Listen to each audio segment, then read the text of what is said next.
firmes na convicção profunda de que defender o direito humano é defender algo divino e sagrado. Nós aqui da América Latina, da Teologia da Libertação, inauguramos um discurso único no mundo, porque sempre os direitos humanos tinham uma versão pequeno burguesa, que é o direito de ir e vir, direito de você falar, de se expressar. Nós dissemos o direito básico é o direito à vida. Então, partir do direito dos pobres primeiro, que eles têm direito a viver, porque não adianta você ir e vir e falar. No Brasil você começava a falar, já tapavam tua boca. Você ia e vinha, já te prendiam. O direito básico, fundamental.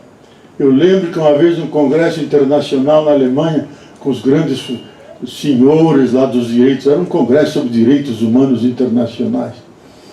E todo mundo falando naquela forma burguesa. Temos direito a falar, de ir e vir, etc. E eu fiz o meu discurso dizendo, olha, eu respeito vocês todos, mas vocês não falam com a cabeça e pensam com a cabeça onde os pés de vocês pisam. Vocês pisam em países ricos, organizados, onde tudo funciona. Nós pisamos na miséria, pisamos na pobreza, onde toda a vida é ameaçada, e por isso nós temos que defender aquilo que vocês nem mencionam, o direito que cada pessoa humana tem à vida. Nem falamos a vida em plenitude, como queria Jesus. O simples fato de viver, porque hoje viver nesse país é arriscado. É arriscado. Especialmente se você vive nas periferias. Esse grande sociólogo, Gessé de Souza, que está refugiado em Paris porque foi ameaçado de morte, porque se empenhou tremendamente na crítica a esse governo, a situação, especialmente o último importante livro que eu aconselho vocês lerem, A Elite do Atraso, da escravidão ao Lava Jato. E aí ele diz, fez uma pesquisa internacional para redefinir um outro conceito de classe. Então é um sociólogo que não só dá aula, estuda os clássicos, vai com seu Fusca percorrendo o país todo, vendo a realidade e redefinindo as classes sociais. Então ele diz hoje, a classe dominante, que são os herdeiros da casa grande, não só querem pôr na margem o pobre, o negro, mas devem colocá-los lá fora, devem desprezá-los, humilhá-los, ao ponto de eles perderem a própria dignidade. Não há barbárie maior do que essa. Tratar os outros assim, dessa forma, como se nem pessoas humanas foram. E nós devemos, porque eles estavam lá embaixo, deixar o lugar onde sempre deviam permanecer, e com as políticas sociais dos dois governos de Lula e Dilma, não quero politizar os nomes nem as pessoas, mas com aquelas políticas, quase 40 milhões de pessoas começaram a comer, começaram a ter sua televisão, começaram a sentir-se com dignidade, tiveram a ousadia de entrar dentro de um shopping. Muitos abaixavam logo as portas, porque pensando que iam ser assaltados. Diziam, não, nós queremos só olhar e ver. Vamos salivar muito vendo as coisas aqui, mas nós só queremos conhecer como é que é o mundo de vocês. Então, gente excluída. E esses são novamente penalizados. Nesse momento da nossa sociedade, que é talvez a nossa história, o momento mais grave. Nunca fomos tão fundo no nosso curso. O grande historiador Capistrano de Abreu, que foi o primeiro historiador mulato brasileiro, de contar a história do Brasil a partir das vítimas, a partir dos negros, dos mulatos, dos pobres, ele escreveu que a classe dominante, desculpe as palavras que são dele, a classe dominante castrou e recastrou, sangrou e ressangrou e continua ressangrando o povo brasileiro. E é isso de fato que acontece. Castram e sangram o povo brasileiro. E agora está ocorrendo isso de forma espantosa, com as reformas que estão tirando direitos, estão vendendo as coisas mais preciosas de nossa nação, como o pré-sal, como querem privatizar as grandes instâncias que ajudam o nosso desenvolvimento, como é o BNDES, como é os Correios, como é o Banco do Brasil. Imagine vender o Banco do Brasil, gente. A Petrobras, o pré-sal é Petrobras, tudo privatizado para benefício dos grandes, nossos aqui, articulados com os lá fora.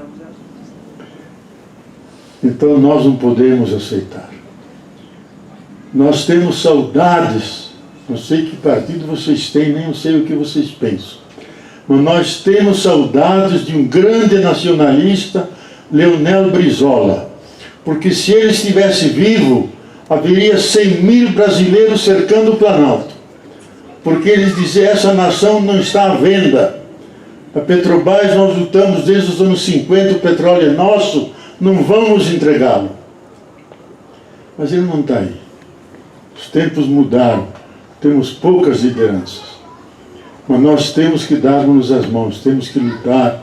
Eu acho, não é profecia, é constatação histórica, que nenhuma sociedade, em qualquer história e fase da nossa humanidade, que se construiu sobre o ódio, sobre a vingança, sobre o desprezo, sobre a perseguição, nenhuma sociedade dessa subsistiu e não pode subsistir, porque uma sociedade só subsiste se há um mínimo de coesão, se há uma liderança capaz de congregar um povo, de apresentar um projeto coletivo que galvanize, que entusiasme as pessoas para construir esse projeto. Então tem alguém cujo único projeto é perseguir, não tem projeto de nação, não tem projeto de Brasil, é projeto de destruir tudo que foi construído. E ele disse claro nos Estados Unidos, eu fui eleito para destruir tudo que foi feito e recomeçar a história do Brasil. Gente, uma pessoa que talvez leu um livro só, a autobiografia do torturador Ustra, não sabe nada, ignorante. Ele inaugurou a era da barbárie no Brasil, da estupidez, da ignorância, atacando as universidades, a escola, a saúde, tudo aquilo que tem significação para a nossa vida. Está destruindo tudo isso. A minha previsão é que não vai demorar muito, porque a vida tem uma sacralidade intrínseca. Quem viola sistematicamente a vida, ela se volta contra o violador. Ela expurga esse violador como nós expurgamos uma célula cancerígena. Ela não se sustenta com os próprios pés. É a nossa esperança. Mas nós não queremos fatalmente esperar aquela aurora em que a própria vida vai dar as duras lições. Nós queremos ser sujeitos a essa história. Queremos, por formas democráticas, porque não queremos ser violentos, por formas democráticas, tirar essas pessoas que estão destruindo, vendendo, desmontando o nosso país. Isso é salvar a dignidade mínima do nosso país. Os direitos básicos de ter soberania, de ter um projeto próprio, de fazer a nossa história, tudo isso nos está sendo negado sistematicamente. Eu não estou exagerando, porque essa é a realidade. Daqui a pouco vai chegar na pele de muitos de nós. Como esses dias uma dona veio, toda pobre, dizendo, com 3 filhos pequenos, Frei, tenho só esse pouquinho de arroz e um ovo. Como vou alimentar esses filhos agora e amanhã e depois? Perdi a Bolsa Família. Toda a nossa região foi privada da Bolsa Família. Estamos passando fome. Frei, ajuda a gente a matar a fome, dar comida a essas criancinhas. A gente chora. Então isso nós não podemos tolerar. que chegue a uma situação dessas. E ela está ocorrendo sistematicamente. Mais de 1 milhão de famílias que da pobreza passaram para a miséria. Tinham a pobreza laboriosa, trabalhavam, tinham o suficiente. Eram pobres, não eram ricos, mas tinham o suficiente. Passaram para a miséria, onde há fome, doenças. Eu conversei com um desses na favela esses dias. Ele disse: eu estou aguentando. Agora, o dia que meus filhos não dormirem porque estão com muita fome, eu vou fazer um ganho na rua. Vou assaltar, vou fazer alguma coisa, que eu não posso deixar que meus filhos passem fome e acabam pegando doenças e eventualmente morram. Eu tenho que defender a nossa vida. Mais e mais pessoas estão sentindo isso, que nós temos que nos defender. Então, qual é a base dos direitos humanos? Que é uma longa reflexão nesses 2 séculos. A base fundamental dos direitos humanos é a dignidade do ser humano. Isso já os romanos diziam: res sacra homo. O ser humano é uma realidade sagrada, e ao dizer sagrada é intocável. Ela estabelece um limite ao poder. O poder não pode ultrapassar esse limite, porque ele atinge a pessoa e fere a sua dignidade. Então, cada um de nós tem sua dignidade, que nos faz seres humanos, filhos e filhas de Deus. Nós ganhamos essa dignidade por Deus, e devemos defendê-la e ajudar um ao outro para defender essa dignidade, sem a qual nós perdemos o nosso rosto. A sociedade perde a sua dimensão humana. Quando Jesus diz: ame o próximo como a ti mesmo, Ele não diz que o próximo é o Manuel que está aqui do meu lado. Isso é fácil. Nem o Luiz que está aqui atrás. Não é amar o próximo que está ao meu lado. Para Jesus, ame o próximo como a ti mesmo, Ele pensava naqueles últimos, aqueles anônimos, aqueles que ninguém observa e nem dá respeito, porque estão fora de tudo. Ame a esses como a você mesmo. E um só é o mandamento do amor, que inclui Deus e inclui esses últimos, que ninguém ama, que não quer nem ver, que estão à margem, são ancianos, ancenianos. Aliás, eu quero saudar os ancenianos que por acaso estejam aqui, que eu sei que tem uma colônia de ancianos aqui. E todo franciscano. Eu era para ir lá hoje, mas a agenda não deu. Porque todo grupo franciscano, chamado Província Franciscana, tem que ter pelo menos um hospital para ancianos, para cuidar dos ancianos. Isso é honra, a tradição de São Francisco. Porque ele, que era rico, de uma família rica, burguesa, de Assis, ele começou a sua ordem franciscana morando no meio dos ancenianos e saindo de braço com um deles pregando o Evangelho. E até se diz que ele morreu cedo, com 43 anos, pegando doença dos ancenianos.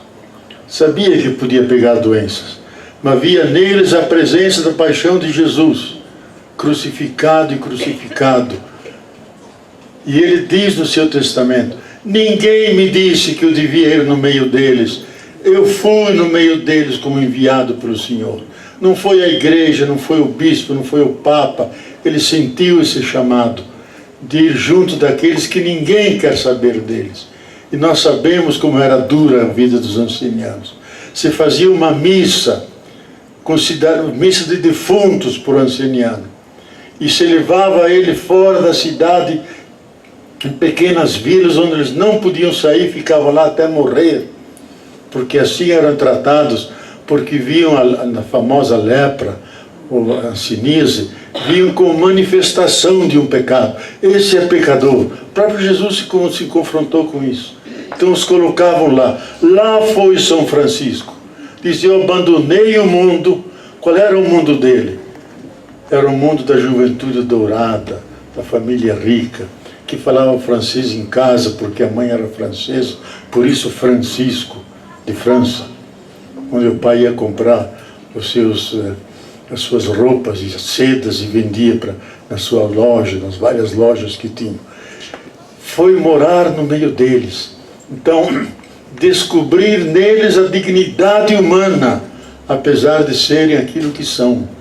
Então nós temos que defender nossa dignidade hoje. Não permitir que nos roubem os salários, que nos roubem os empregos, que nos tirem as casas, que nos tirem das terras que nós ocupamos porque estavam improdutivas, como tantos milhares de brasileiros são obrigados a fazer. Aqui perto tem um assentamento do MST. Eu conheço dezenas deles no Brasil. E como trabalham, como produzem. Na última que eu visitei, aquela perto de Porto Alegre, que produz, só uma colheita, 50 mil de sacos de arroz orgânico. Maior produção brasileira. Metade para o Brasil, metade exportada para o Chile. Tudo organizado. Fomos lá ver as máquinas, ver a mística, as orações que fazem antes de começar a colheita. Eles não são preguiçosos, não são vagabundos. Uma filha da Márcia, que está fazendo um filme sobre eles, correu o Brasil inteiro, e é com certo preconceito, porque a imprensa divulga isso. Descobriu como eles se organizam, como têm disciplina, como produzem, e vai fazer uma longa, para mostrar para o Brasil inteiro, e ela é uma grande artista, para mostrar ao Brasil inteiro essa outra face de brasileiros que são continuamente caluniados e desprezados pela grande imprensa, pela grande mídia de televisão. Então, preservar a dignidade. Isso nos torna humanos, nos dá autoestima. E a dignidade, como disse, impõe limites ao poder. Você não pode ultrapassar, e por isso não pode haver um poder absoluto, autoritário, discriminador, porque esse que está lá em cima, o seu grande inimigo é a Constituição e as leis. Não respeita nenhuma delas, viola todas elas, violando as pessoas humanas.